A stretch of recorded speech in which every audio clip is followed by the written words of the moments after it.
இன்னைக்கு today healthy lunch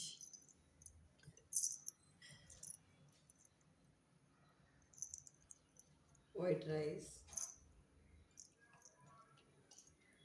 கத்திரிக்காய் பொரியல்,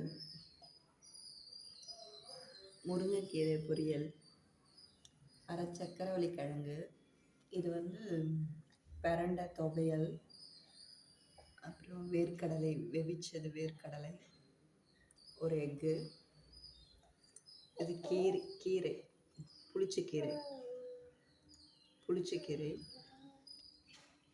இது லாஸ்ட்டாக சாப்பிட்டுட்டு குடிக்கிறதுக்கு கொஞ்சமாக மோர்.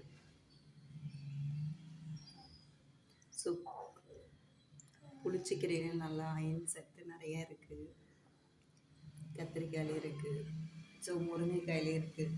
பிரண்டை ரொம்ப நல்லது உடம்புக்கு. ஸோ இந்த எலும்பு முறிவு இதை மாதிரி இருக்கிறவங்களாம் பிரண்டை சாப்பிட்டா சீக்கிரம் கொஞ்சம் குணமாகும். ட்ரை பண்ணி பாருங்கள், நல்லது. கால்சியம் சத்து நிறையா இருக்குது பிரண்டையில். ஓகே, பாய்.